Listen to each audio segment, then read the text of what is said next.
这个男人极其变态，残忍地杀害了13名少女，提炼她们的体香来制作香水。被捕后丝毫不慌，掏出一瓶香水滴在手帕上，对人群轻轻一挥。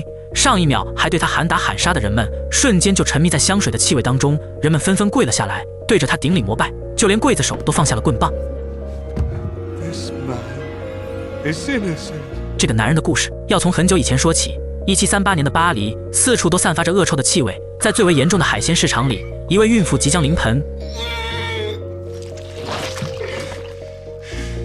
自己剪断婴儿的脐带，然后像没事人一样继续卖鱼。婴儿被他误认为是死胎，被遗弃在垃圾堆里。因为前4胎也是这样的。突然一阵啼哭声响起，人们在垃圾堆里发现了他的母亲被人们抓住，因为遗弃婴儿的罪名被处以绞刑。婴儿被送往孤儿院，但没有孩子愿意让他和自己睡一张床。几个孩子一商量，决定将他弄死。幸好孤儿院院长及时发现。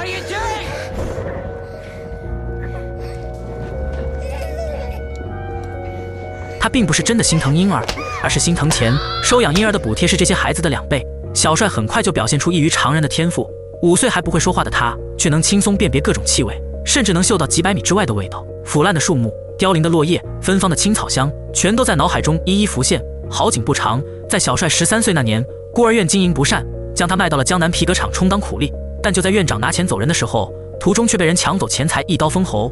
皮革厂的工作非常辛苦，每天需要工作16个小时，工人的平均寿命只有5年。幸运的是，小帅坚持了下来，唯一消遣的项目就是打水时看看河对面的城市。他想去看一看，想闻一闻城市里那些未知的味道。很快机会来了，由于小帅工作认真，老板决定带他去城里送货，让他见见世面。城市里的一切都让他感到新奇。小帅贪婪地吮吸着气味，街边的小吃、新鲜的布料、富人使用的香水。突然间，他嗅到了一股独特的气味，无论周围的气味有多复杂，他还是一下就被吸引住了。小帅闻着味道找了过去，散发出这种香味的是一位卖橘子的少女。小帅紧紧地跟在身后，闭上眼睛仔细感受，把少女吓了一跳，询问她是要买橘子吗？结果小帅拉住她的手一顿猛吸，少女吓得落荒而逃。小帅依旧不依不饶，顺着气味追了过去，一直追到女孩的家里。他偷偷靠近女孩，贪婪地吮吸着少女的体香。我一个变态都觉着变态。女孩突然察觉到了什么，一扭头，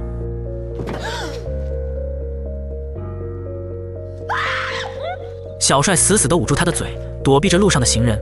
但当他撒开手以后，少女已经没了呼吸。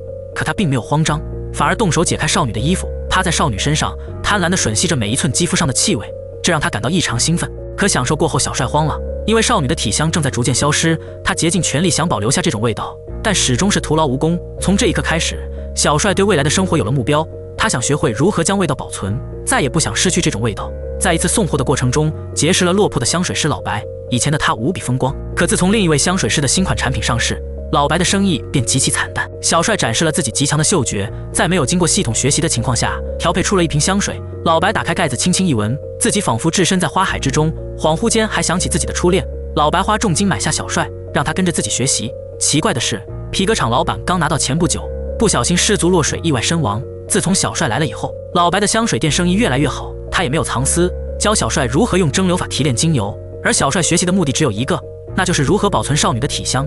他经过尝试，试图提炼出铁、铜、玻璃的味道，但却失败了，甚至还偷偷提炼了一只猫。老白十分生气。What kind of a human being are you? Don't you know anything? You could no more distill the scent of a cat than you could distill the scent of you or me. 小帅接受不了这样的打击，当即晕了过去，躺在床上重病不起。医生说他活不过7天。小帅不死心地询问有没有其余提炼精油的方法。老白告诉他，有一种叫油萃法的制作工艺，自己也是听说过没见过。如果他想学，可以去香水圣地格拉斯尝试一下。但老白也不傻，自己花高价买的小帅，想要离开的话，得留下100种香水配方才行。第2天，小帅就奇迹般的痊愈了。100种配方对他来说根本不是事。老白替他写下举荐信，送小帅离开了这里。躺在床上的他十分高兴，这100种配方足以让他衣食无忧。可他不知道的是，自己再也没有机会醒来了。房子年久失修，将他埋在了地底，如同孤儿院院长和皮革厂老板一样，他也落得了同样的下场。小帅独自一人赶路，离城市越远，他就越是开心。郊外的空气非常清新，这让他心情极为舒畅。小帅翻山越岭，在一个山洞里过了一夜。这里远离城市的喧嚣，除了石头的味道再无其他。小帅不再被外物吸引，想就这样沉浸在自己的世界里。但有一天，他突然发现闻不到自己的味道了。在他的世界里，有体味就代表人还活着。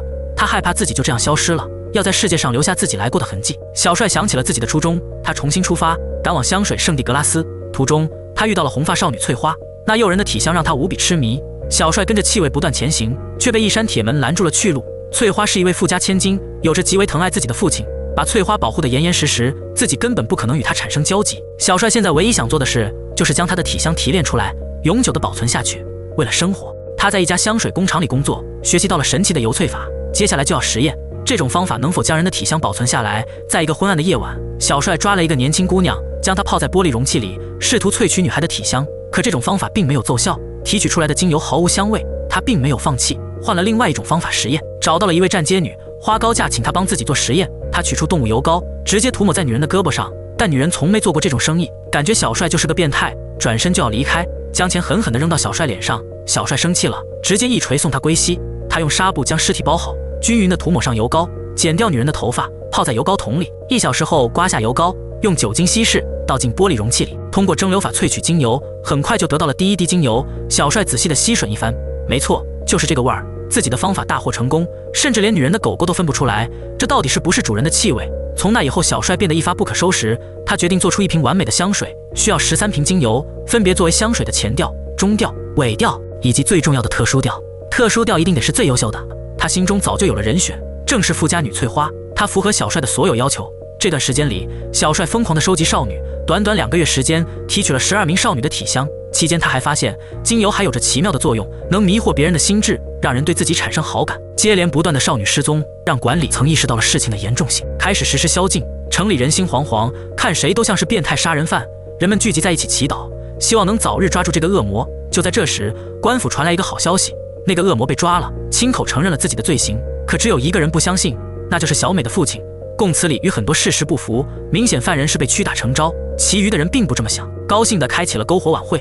为了保护自己的女儿，他强行将翠花带走，但翠花不明所以拒绝了他，被父亲一巴掌打在脸上。他十分伤心，哭着跑了出去，走进了一条阴暗的胡同。此时翠花的心里也有些发毛，他的预感是对的。小帅就在墙角等着翠花，要将她提取成精油。千钧一发之际，翠花的父亲赶了过来，他连忙扑进了父亲怀中，让小帅的计划就此落空。晚上，父亲向翠花道歉，但没有人比他更清楚，那个恶魔一定没有被捕，而肤白貌美的翠花肯定早就被恶魔盯上了。不得不说，他的推测完全正确。小帅此时已经潜入了他家，在翠花熟睡时，来到了他的床前。翠花的父亲突然惊醒，连忙跑到女儿的卧室，幸好一切都安然无恙。但可疑的是，窗户明明已经被他反锁了，是怎么打开的呢？